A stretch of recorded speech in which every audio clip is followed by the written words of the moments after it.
Welcome to my new podcast, Lady of the Rings. I'm your host, Sophia, and today we are starting off with episode 1, chapter 1, A Long Expected Party. Now, there's a lot of places you can start when you start reading The Lord of the Rings and getting into the story and the world of Tolkien in general. With this podcast, I wanted to start strong with chapter 1 and just dive right in. I'm going to cover everything you need to know that Tolkien discusses in his prologue, as well as the events of The Hobbit, which happened before the trilogy, before The Lord of the Rings was written. So don't worry if you haven't read The Hobbit, if the prologue seems a little too dense to start with. We're just going to dive right into chapter 1 for the sake of momentum, for the sake of interest. I will be posting an episode where I cover the prologue more in depth, as well as Tolkien's preface, and get a little more into the lore and kind of the history of how everything is connected. But for first-time readers, for anybody who's felt a little intimidated by the fandom, by the lore, by the density of these books, let's just get right into the story and start in the Shire. So grab your cup of tea, put up your feet, and welcome to The Fellowship of the Ring, Chapter 1, A Long Expected Party.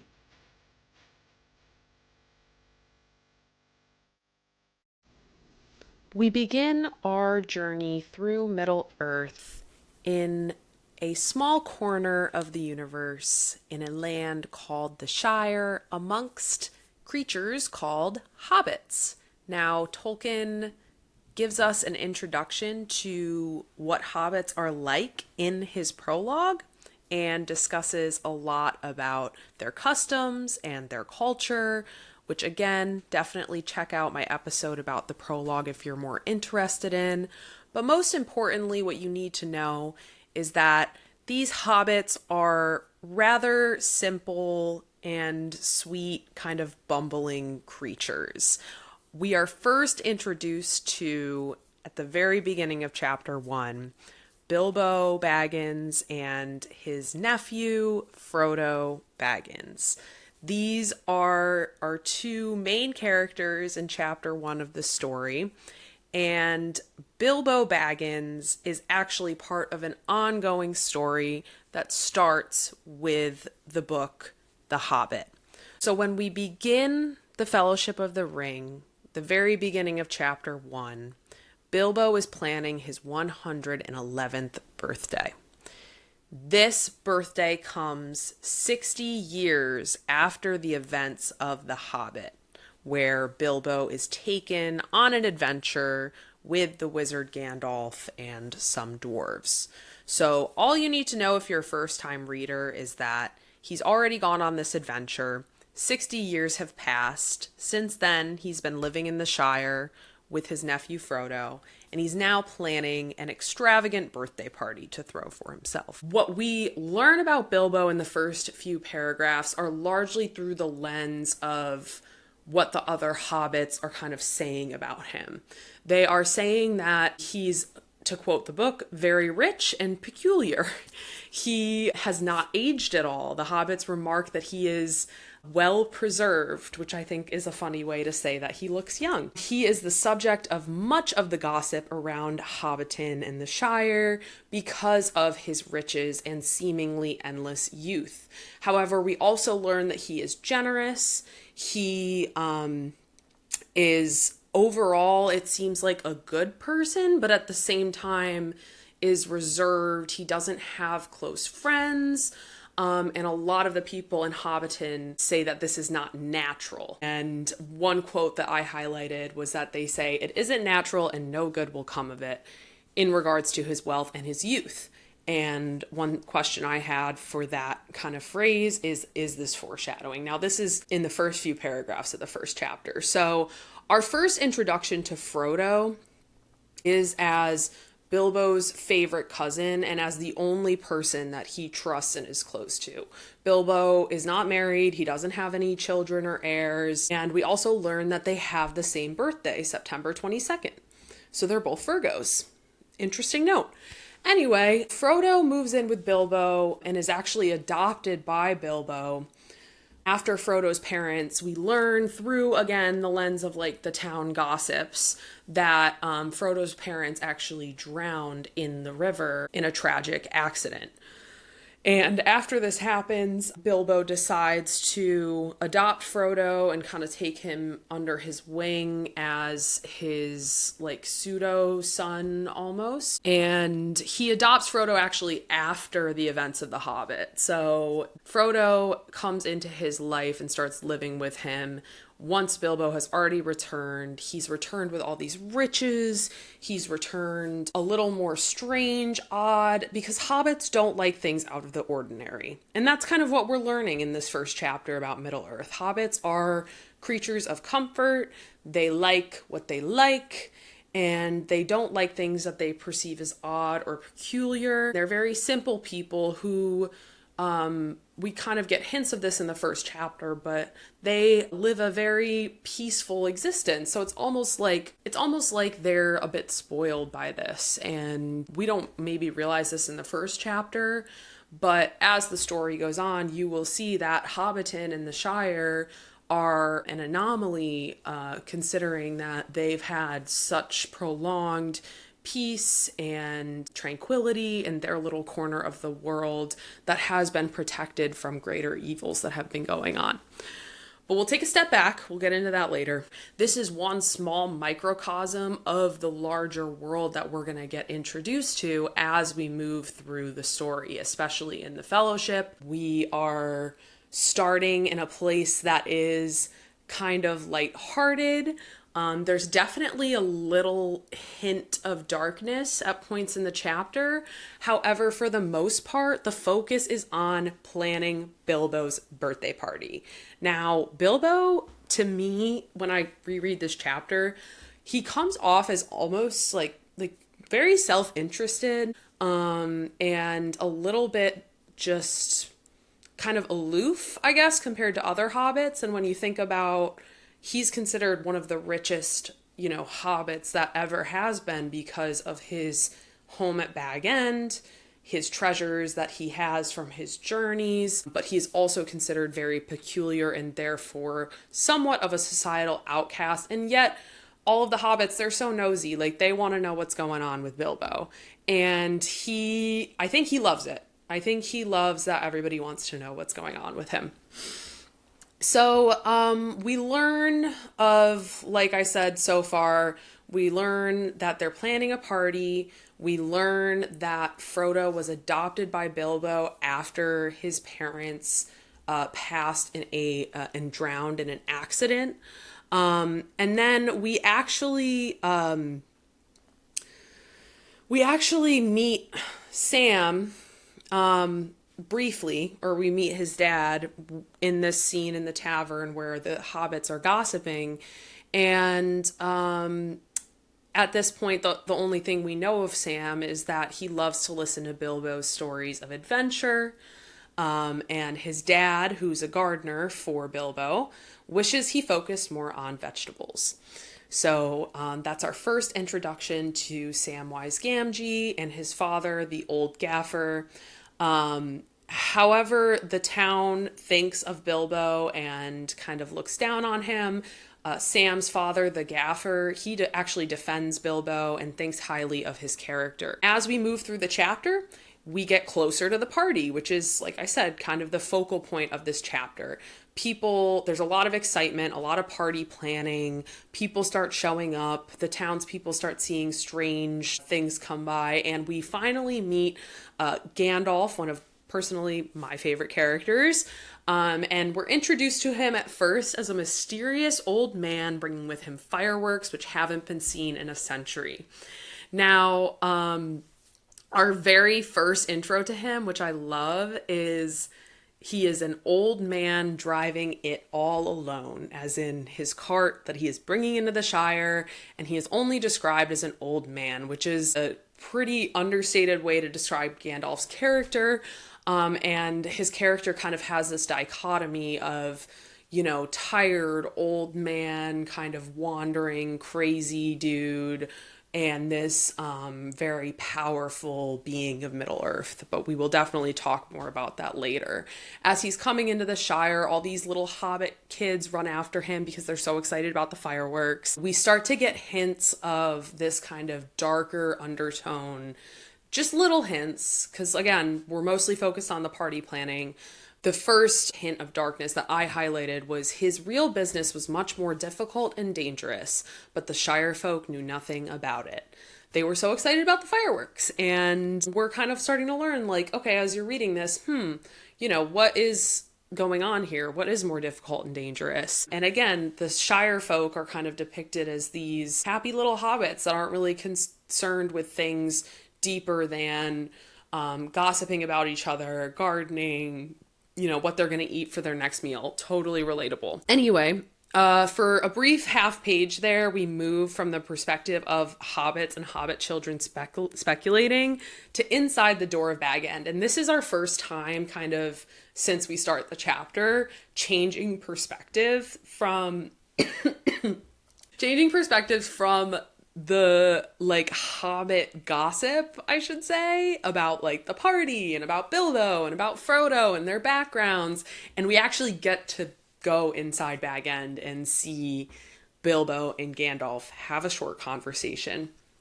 In this conversation, Gandalf asks Bilbo if he means to move forward with his plans, and Bilbo confidently replies, yes. He says he needs a holiday, and he's excited to have his little joke on the day of the party. This brief conversation only goes on for a half page, and then we immediately go back to the excitement for the party. We hear about all the invitations going around, and while this is happening, Bilbo's kind of secludes himself. So he also has this dichotomy to his character where he's creating this huge fanfare for all these hobbits all over Hobbiton, all over the Shire to come and celebrate his birthday, and yet he is still a recluse in the planning and refuses to kind of meet with anyone or tell anybody kind of what he has planned. So it makes you wonder what his motivations are to have this party. Like, why does he need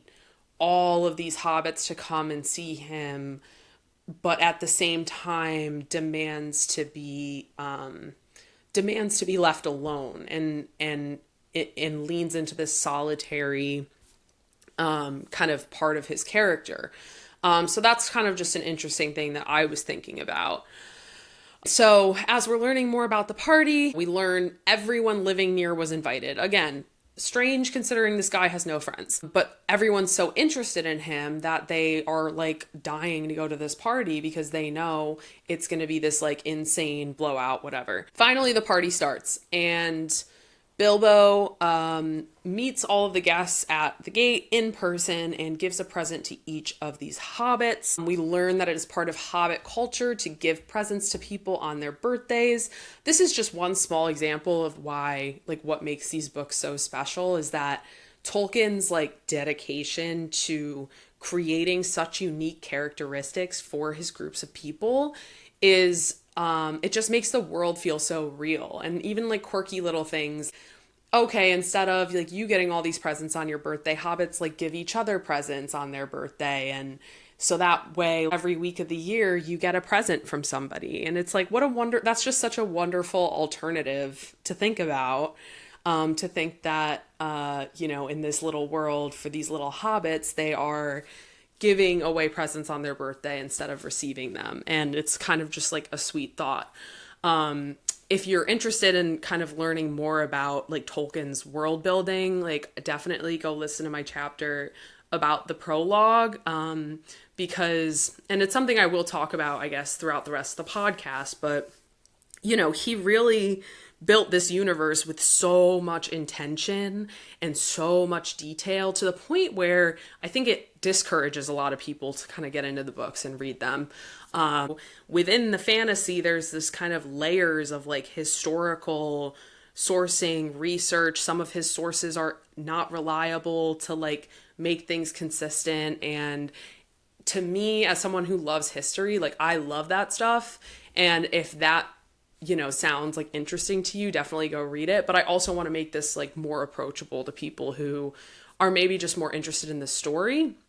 And we'll definitely touch on, how Tolkien brings in this like historical, I'm trying to think of like a good word for it. It's like he builds in historical sources into his fantasy worlds. And to me, that makes it more realistic. But those historical sources are also made up, obviously, because it's an entirely made up world.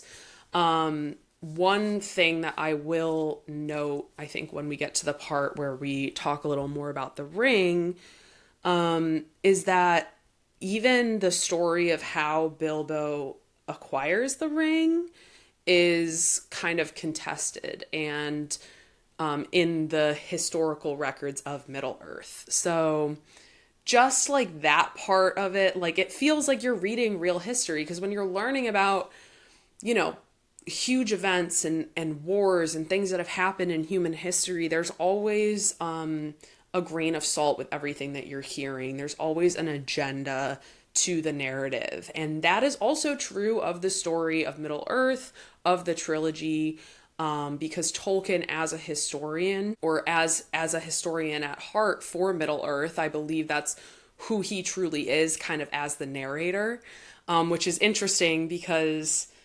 he's narrating a story.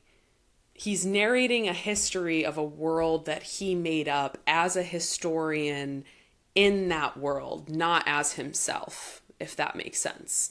It's almost like he has this alternative persona that is a historian of Middle-earth who is diving into these records from Middle-earth to tell this epic tale and let it unfold naturally. And a lot of that I talk more about in the prologue episode, so definitely go check that out if you're interested in hearing more. But yeah, I just think that's important to highlight as we start reading, and we'll definitely get into more of that as we go on. So, okay, let's get back to chapter 1. We're at the party. I remember reading this for the first time and just being like, okay, like we're having a party, like whatever. When you go back and reread it, it's like a totally different experience after you know everything that happens. And I don't want to give out spoilers, but things get pretty dark and things get pretty intense. So let's just sit with this and enjoy this moment in the Shire. Everybody's at the party. They are eating, they are drinking, they are dancing. This party is the party of the century. Nothing like it has happened in the Shire, I don't think, ever.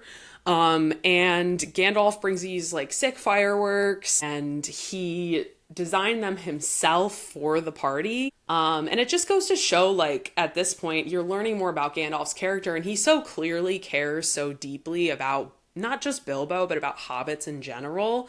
And that question of like, why is this wizard here for this hobbit is something that kind of just like sticks in my head, and it's something to think about. So after, all the events, we just get this wonderful description of a party that like I want to go to. Like that sounds like so much fun. Like literally all day long there's like 5 meals, everybody's dancing, everybody's having a great time, everybody's drunk. And after like a super long and extravagant dinner that involved even more entertainment, Bilbo is you're just like reading this and you're like, okay, this guy's like a weirdo. Everyone thinks he's a weirdo, but everybody comes to this party because he's rich and he throws a good party, right? And they know that he's going to throw a good party. He, after dinner or like during dinner, he kind of creates this little stage for all of his family members to sit on so that they can be close to him while he's giving this speech, like for the party. And everyone's kind of expecting a speech because they're invited to this party. It's his birthday, and the host is kind of expected to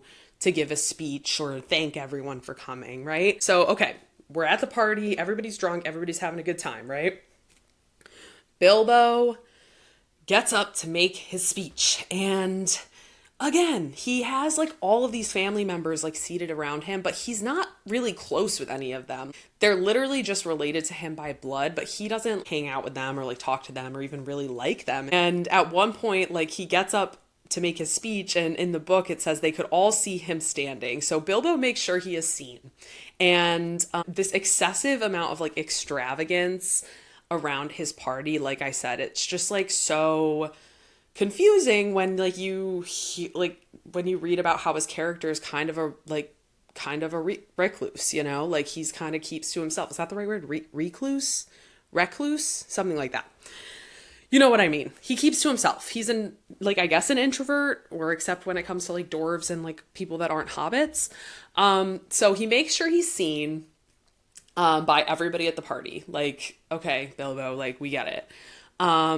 And the hobbits at this point, they're all drunk and they're ready to just get the speech over with so we can like start dancing, keep drinking, whatever. And they're ready to just like cheer for him because they've had such a great time. And it's almost like Bilbo architects this whole party just to pull this with the hobbits. And it's just like, it's just so funny. Like he's so petty, okay? So the crowd is screaming, Bilbo, like whatever, as he goes through, and he literally calls out every single one of his hobbit family names, making sure that if you weren't paying attention already, I'm gonna call you out by name so that you're listening to me and you're locked in for this speech. So he goes on, thanks for coming, blah, blah, blah. Everybody thinks he's done. But then he kind of like shifts the tone and he says, okay, everybody listen, I have 3 reasons for doing this, for bringing you all together. And I guess maybe this is what reveals like why Bilbo's throwing this extravagant party. But those 3 reasons are, first, he makes this weird, vague compliment. And if you've seen the movies, this part's really funny. It kind of sticks with you. And I just think about this quote all the time just because it's just such a twisted statement. And I don't even know if I understand it. But he says to all of the hobbits that they're excellent, they're admirable. And he notes that he hasn't had enough time, you know, to get to know all of them well, which is sweet, right? And that's sweet on one end. And then he says, I don't know half of you half as well as I should like, and I like less than half of you half as well as you deserve. Okay, let me say that one more time. I don't know half of you half as well as I should like, and I like less than half of you half as well as you deserve. Like, oh my God. Bilbo's serving CUNT here because I just think that's it's almost like a riddle. I have to break it down in my head. Like, okay, he doesn't know half of them half as well as he should like. So for half of them, he wishes that he knew them better. Okay, then let's move to the next part. And I like less than half of you half as well as you deserve. So he's saying for the other half of you, you don't even deserve how little I like you. I don't like you that much, and you don't even deserve that. Like, okay, Bilbo, go off, I guess.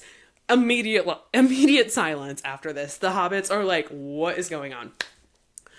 Okay, moving on. Second point. I just think that quote is so funny, and like it boggles my brain a little bit. But like once you break it down like that, yeah, it's petty.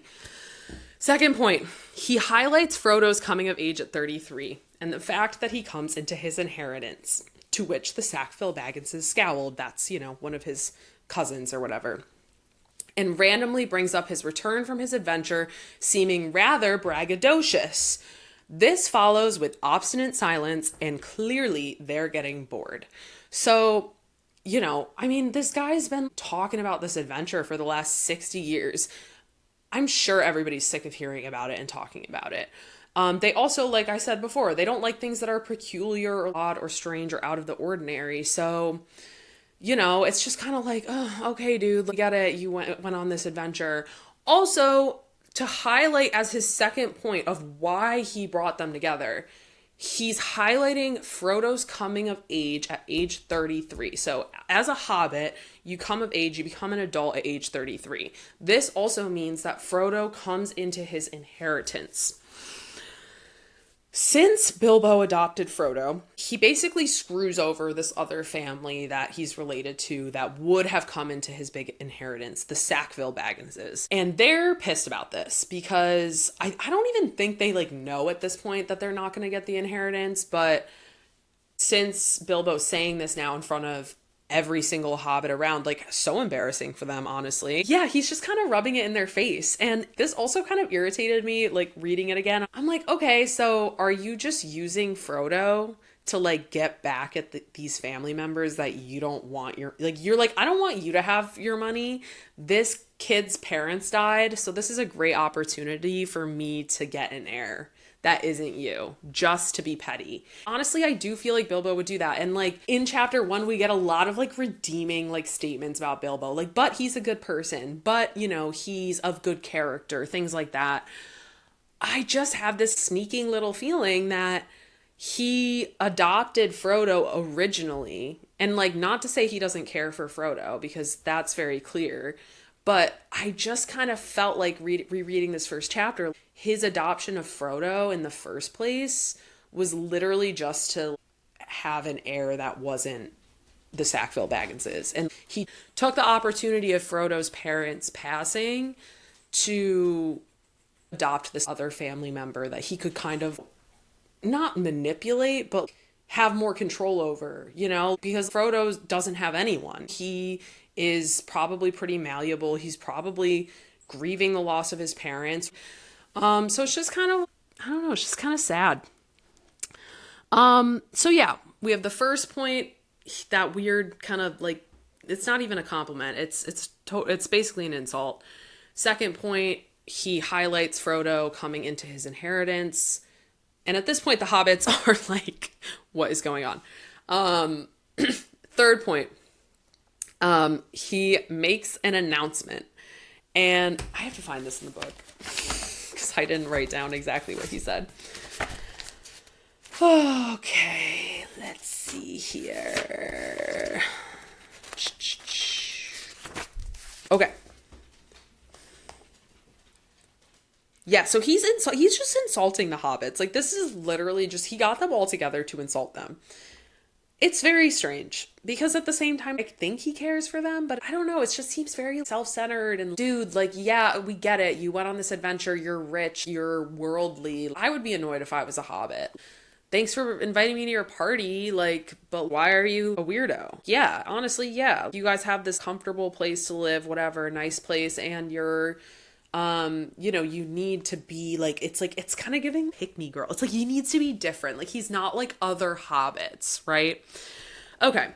Secondly, to celebrate my birthday, whatever. Okay, yeah. So secondly, and then he kind of like, after he says that, he insults them. Then he goes into talking about his journey and if I may be allowed to refer to ancient history, the anniversary of my arrival by barrel at Esgaroth on the Long Lake, though the fact it was my birthday slipped my memory on that occasion. I was only 51 and birthdays did not seem so important. So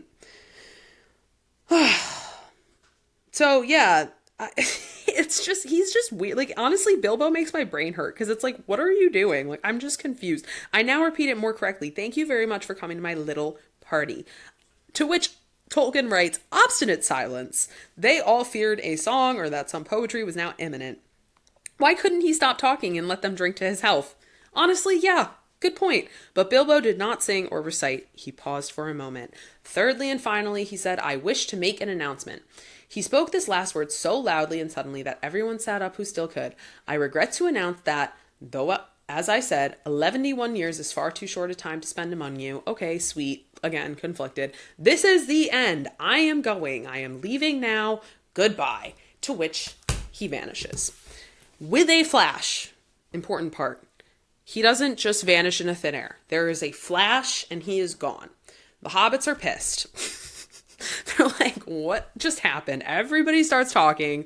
What is going on? Why would you just ghost us at your party like that? How did you do that? Whatever. What is this little trick? So it's revealed to us, you know, what his little joke is. In this scene, like right after Bilbo vanishes, this made me so sad. This made me so sad. Everyone's kind of like, what's going on? Blah, blah, blah. Where's Bilbo? What just happened? Talking about how strange he is. And Frodo's just sitting there quietly. And we learn that he knew of the joke, first of all. And he's realizing that he's going to miss Bilbo because Bilbo's leaving. He's going away from the Shire. At this point, Frodo has no interest in the party. And again, this is different from Bilbo, right? Because Bilbo threw this whole party like for himself, whatever. And I feel like Frodo's just like, yeah, like I don't really care that like about all this fanfare about this party. Like Frodo could have made it about himself too. It's literally Frodo's birthday too. Wait, hold on a second. It's literally Frodo's birthday too. And he just quietly kind of leaves the party. We see him acting differently. He's not gossiping, not engaging, and he just has little interest in all this. We also learn the Sackville Bagginses leave in anger. Frodo, this is also so sweet. Before he leaves, he goes and asks, the people running the party, he gives an order for more wine to be served. Then he got up, drained his own glass silently to the health of Bilbo, and slipped out of the pavilion. Oh my God, stop. Because this is so crazy because, Frodo loves Bilbo so much. He loves him so much. And I think that I just noticed this, but the fact that Tolkien writes, he got up and drained his own glass silently to the health of Bilbo. So he's drinking to the health of Bilbo while all the other hobbits are just like gossiping about what just happened. When a couple paragraphs ago, it was noted that the hobbits are like, oh, can we just drink to your health and move on? And now he's the only one drinking to Bilbo's health. He's the only one that really knows and really cares about Bilbo out of all of those people at that party. And I'm pissed because Bilbo, on this reread, I'm just like, ugh, why? Like, Bilbo is not giving Frodo what he deserves here. I know that he cares about him, but I feel like Frodo's care for Bilbo is, I don't know if I want to say stronger, but it's just, I think for Bilbo, Frodo's just kind of somebody who's going to take on his inheritance. And I mean, I think Bilbo trusts Frodo deeply, but I think it's more of a selfish connection for Bilbo. I don't know. Let's move on. Oh, my heart, my Shayla, Frodo. Whew. Okay. From there, we move on to Bilbo's perspective. So he's disappeared from the party. He's back at Bag End. We learn that he has the ring that he found on his journey from 60 years ago in his pocket. And this is kind of our first introduction to the ring. And I want to treat the ring almost like a character in and of itself, because obviously it's Lord of the Rings. This is going to be a very big thing we're going to talk about throughout the podcast. He's fiddling with it while he's making his speech. He obviously disappears. He runs to Bag End, where he quickly changes. He puts on his old adventure clothes. He tries to leave the ring in an envelope, but quickly grabs it and shoves it back in his pocket. Gandalf enters as soon as this happens. A lot going on here. But seemingly on the surface, again, if you're a first-time reader, not that much. But him trying to leave the ring in the envelope and then Gandalf entering as soon as he shoves it back in his pocket, just like hold on to that thought, because I want to talk about that later. So we learn that Gandalf actually is the one who added the flash when Bilbo disappeared to reduce too much suspicion around how Bilbo disappeared. Again, important. Hold on to that, okay? Gandalf, if Gandalf hadn't added that flash, Bilbo would have just like vanished into thin air. So Bilbo and Gandalf start talking. And Bilbo admits that he may look young, but he doesn't feel it. Relatable, again. And then he says the iconic line, again, if you've seen the movies, he feels thin like butter that has been scraped over too much bread. And he wants to go on that adventure. He wants to finish his book and he wants to rest. And honestly, yes, I understand that. I want to go on an adventure. I want to finish a book or write a book and just rest and like hang out. Sure, why not? But we're kind of like during this conversation, Gandalf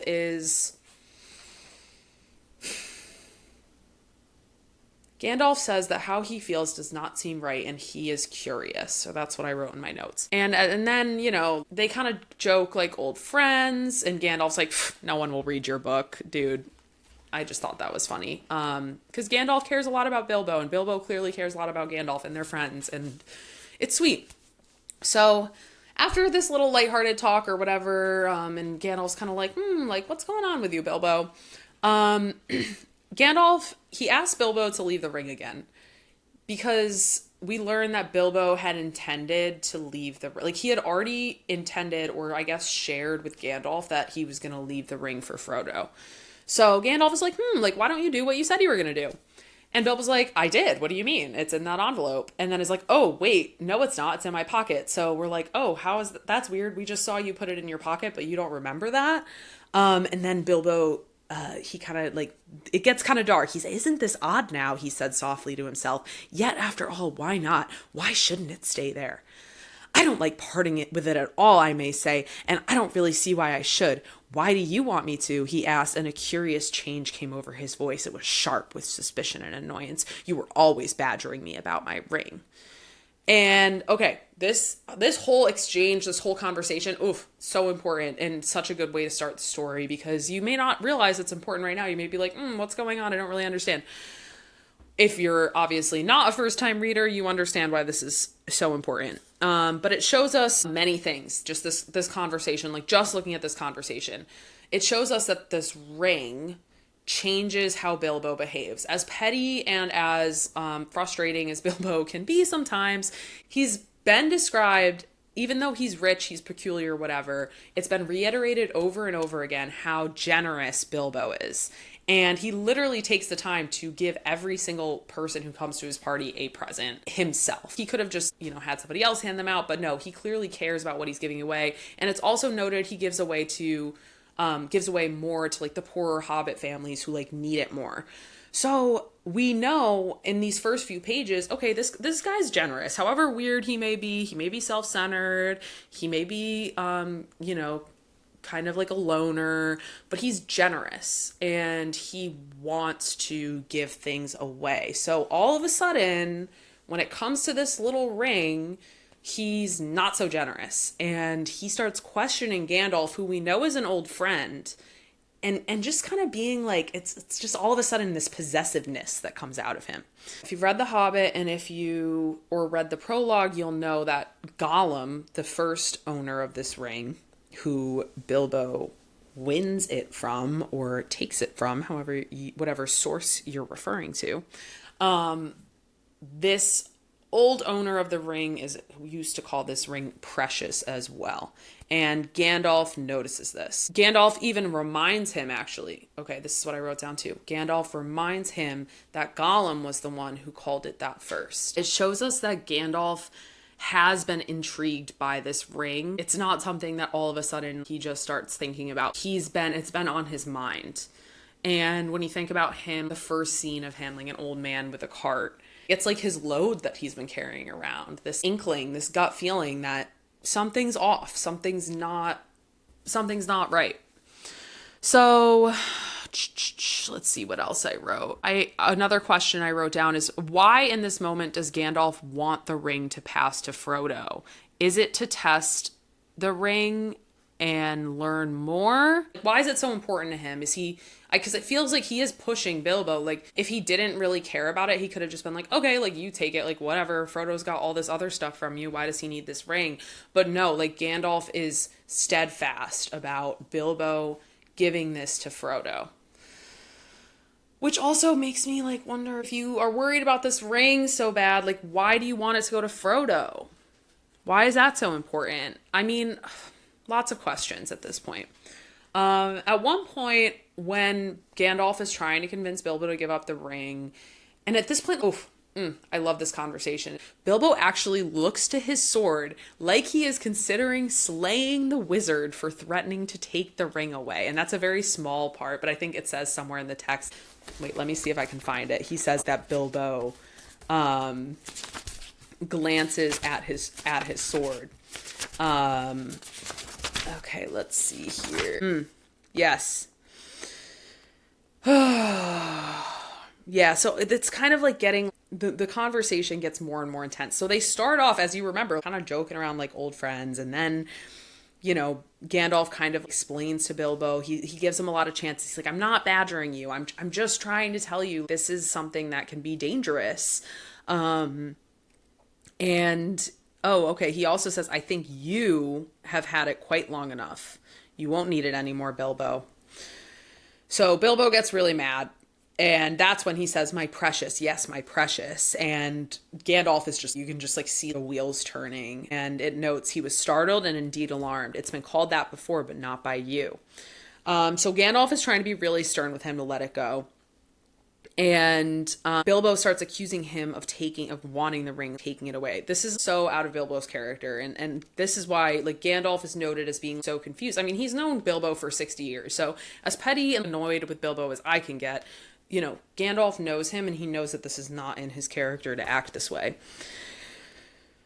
So, yeah, he says, now, my dear hobbit, said Gandalf, all your long life we have been friends and you owe me something. Come, do as you promised, give it up. And then Bilbo says, well, if you want my ring yourself, say so, but you won't get it. I won't give my precious away, I tell you. His hand strayed to the hilt of his small sword. One sentence, and you're like, oh my God, really thinking about it? Bilbo would never, that is not Bilbo acting like this. So just think about, in this first chapter, in this microcosm of what we're learning about these characters and of the ring itself, what this is driving this silly little hobbit to think about doing, to think about murdering his longest, closest, dearest friend when he has no other friends. That's not because of Bilbo. That's because of what he's been carrying. So Gandalf kind of strong arms him for the rest of their conversation. So Gandalf finally stops trying to reason with him and starts threatening Bilbo with anger and intensity. And to this, Bilbo finally relaxes. And you can see this shift. He goes from being angry, possessive, clearly thinking about violence instead of giving this ring away. And then he breaks down and he starts crying and trembling. Oh, so sad.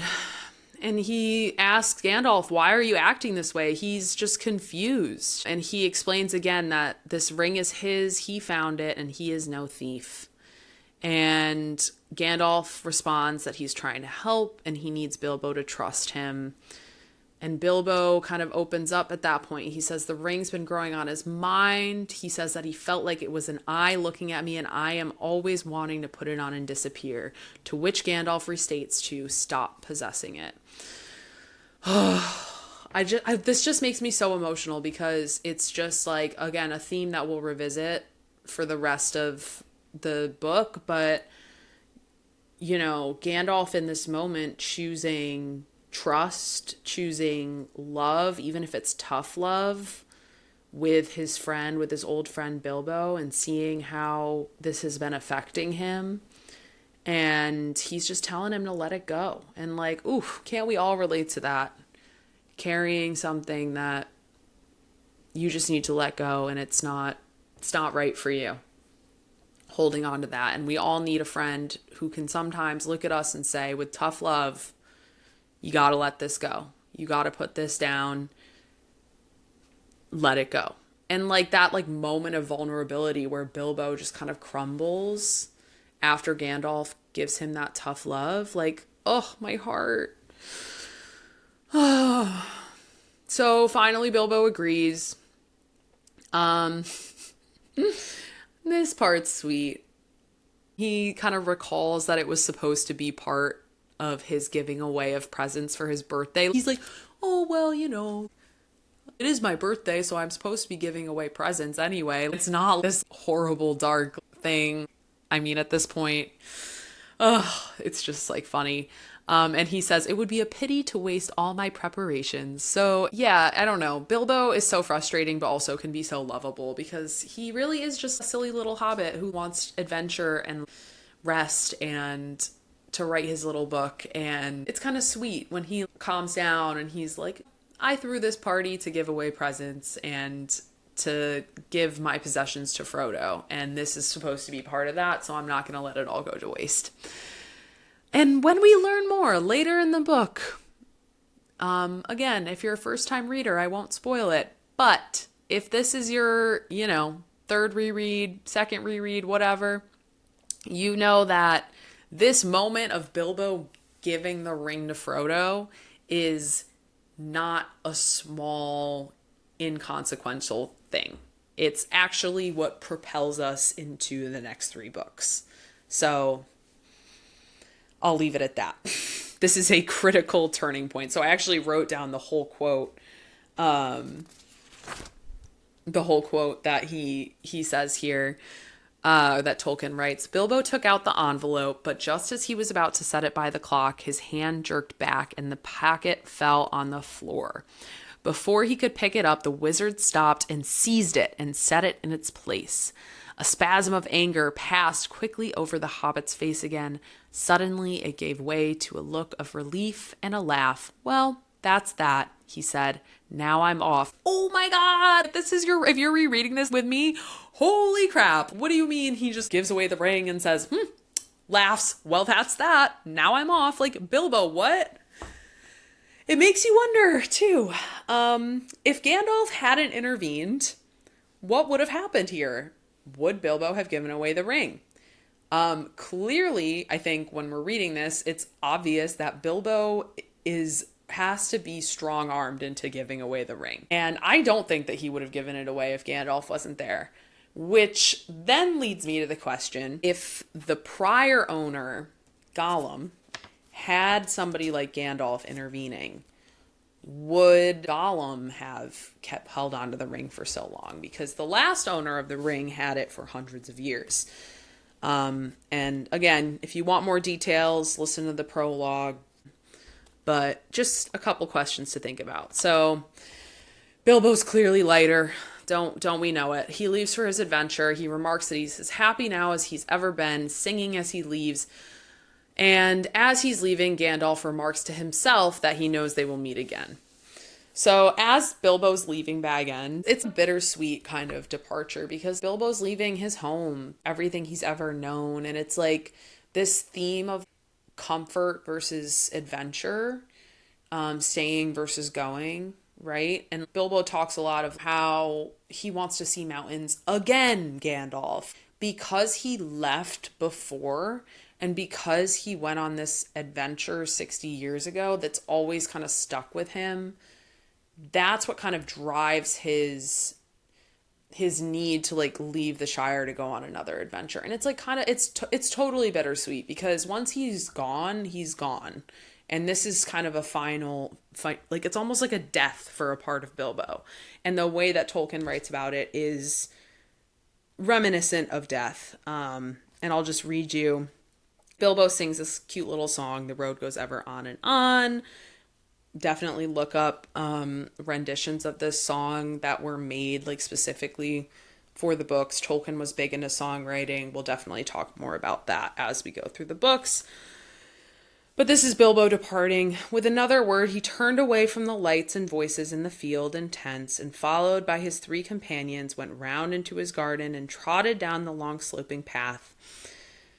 He jumped over a low place at the hedge at the bottom and took to the meadows, passing into night like a rustle of wind in the grass. Like beautiful language, passing into the night like a rustle of wind in the grass. Just love it. Gandalf remained for a while staring after him into the darkness. Like, oh, we get that like moment of like beauty, but it's also sad. It's also bittersweet. It reminds us of death, and Gandalf's watching him into the darkness. Like, and Gandalf is so clearly like thinking about everything that just happened and this like weight of what just happened. And then Frodo comes in.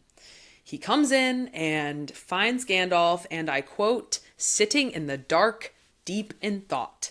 This symbolizes that Gandalf himself is in the dark after his exchange with Bilbo, and he does not understand maybe fully what is going on. I mean, he's putting pieces together and he has suspicions, but he's still in the dark and deep in thought. So Frodo is disappointed that he couldn't see Bilbo before he left. Again, my heart breaks for little Frodo here. And Gandalf says to him he really preferred slipping off quietly in the end. Again, kind of sounds like he died. And he did kind of die to Frodo. He's been living with him for the last, 12 years, and now he's gone. So it's just kind of, it's kind of sad. So, Frodo now possesses the ring. And this whole moment, like where he like picks up the ring, it just kind of feels small. It kind of feels inconsequential. He like glances over at the envelope, but he doesn't open it right away.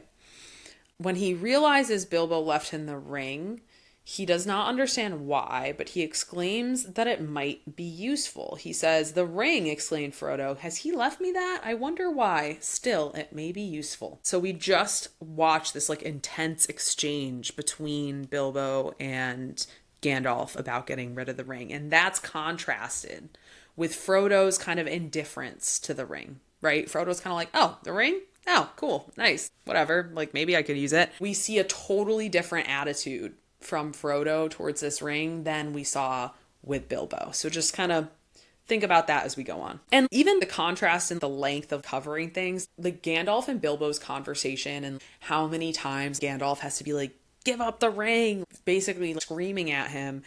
And it's so intense and whatever. Then we move on to literally, it's not even half a page of Frodo coming into the ring. And it's just so brief. And then we go right back into kind of party duties and Shire life. And at this point, it kind of feels like as the reader, you're like, okay, we're back to the party. We're back to where we started. So Frodo is left to clean up the party and finish all of Bilbo's affairs. Literally the next few pages are just Frodo dealing with all of this BS because Bilbo decided to just disappear. Bilbo leaves, vanishes in the middle of the night. Frodo literally has to clean up the party, deal with all of the people swarming Bag End who think that, oh, we can just go and take whatever we want because he's gone now. He literally has to deal with these people coming into his home while he's grieving the only kind of parent figure he's ever known. Ugh, it makes me why, okay, something to think about. I need a breath. Bilbo is leaving the burden of his affairs to Frodo. Dealing with Bag End, dealing with the annoying relatives, dealing with giving away all of the shit that Bilbo has for people. He labeled all of his parting gifts personally, and most of them were just petty things that he was giving away, jokes and little jabs at his relatives. But for people who were in need, who were poor, he gave things that were more valuable. So again, it shows Bilbo's generous nature. It shows how he is a good person at his heart. But again, Frodo's the only person here who truly cares about you and truly knows you. And he has to clean up all your shit and deal with all your shit. So annoying. So yeah, think about this burden. And at this point, the most of what we're seeing is the burden of the relatives, the burden of the inheritance and the party and cleaning everything up and whatever. But I think that upon my reread, we're foreshadowing a larger burden that Bilbo has passed on to Frodo. And it is, when you think about where we end up in this story, there is no larger burden than the burden that Bilbo leaves Frodo with. So I'll just leave it to that. Okay, so Frodo's dealing with all this stuff, with Bag End, whatever. We finally meet Merry Brandybuck, and Frodo enlists Merry's help to manage the commotion. Our first impression is that Merry is a little sassy because the Sackville Bagginses come into the house and they're like, "We need to see Frodo." And it says that Merry bows politely, says he is resting, and then leaves them a while in the hall. So funny. And that's our first introduction to Merry, who will come into great importance in the rest of the story. We also first notice that Frodo's fidgeting here with something in his pocket. And yeah, we learn a little more about the Sackville Bagginses. They basically are just like, we need to see the will. We're supposed to inherit Bilbo's estate if it weren't for you. And Bilbo ensures that the will only lists Frodo as his heir. Again, kind of reiterating, did you just adopt Frodo just to make sure that he was your heir? Is Frodo a part of a joke that you're playing like on the Sackville Bagginses just to screw them over? Yeah, and they just kind of are pissed off and like leave, whatever. But something to think about in regards to like this burden that Frodo has. Again, it's not just about the relatives dealing with that, but like other things that will come to happen as well. So after the commotion, Merry and Frodo fighting off all these greedy little hobbits all day, Gandalf returns to discuss the ring. He asks Frodo what he knows about the ring. And Frodo says he knows the true story, not the one Bilbo told his friends. Now, if you want to hear more about this, listen to my episode about the prologue. That is, we get into a lot more detail there about it. But long story short, the first story that Bilbo tells his friends in regards to how he got the ring is basically that he won it in a game. The reality of how Bilbo gets the ring, which at this point he's only shared with Frodo and Gandalf, is that he kind of finds it in the dark and then realizes that it's Gollum's ring, and Gollum calls him a thief and runs after him. So again, hear more about that in the episode where we cover the prologue, but at this point we're learning like, okay, so Bilbo kind of like lied to everybody about how he got this ring, but he did tell Frodo the truth because he trusts Frodo. Something that is important. Frodo says that altering the story to him seemed unnecessary, odd, and unlike Bilbo. Gandalf wants to know Frodo's thoughts, which is interesting, and warns Frodo not to use the ring, saying he doesn't understand yet but has been wondering about the ring. Gandalf's encounters with Bilbo when he was asked to give away the ring is what made him so suspicious. So Gandalf is basically like, be careful, I'm super suspicious of this ring, I don't really know what's going on. Clearly, Bilbo hasn't been acting like himself. And then Gandalf's like, peace out, I have to leave now. And he says, expect me when you see me, which is something I'm going to say to my friends now. Look out for me, especially at unlikely times. So the last few sentences of the chapter, this is how we're going to close today. Frodo saw him to the door. He gave him a final wave of his hand and walked off at a surprising pace. But Frodo thought the old wizard looked unusually bent, almost as if he was carrying a great weight. The evening was closing in, and his cloaked figure quickly vanished into the twilight. Frodo did not see him again for a long time. And with that, I'm going to conclude my first episode of my new podcast. Again, please like, follow, subscribe for more content. I hope you guys enjoyed this. This has been something that I've been wanting to do for a really, really long time, like 3 years. And I finally just started trying to find my audience, kind of dove right in, and be patient with me. I'm still new to this. I'm totally open to feedback, comments like, hey, you're spending way too much time covering this. But like, there's a lot to say. So my friends, companions, countrymen, ladies, gentlemen, girlies, gays, come back next time and we will dive into chapter 2, A Shadow of the Past.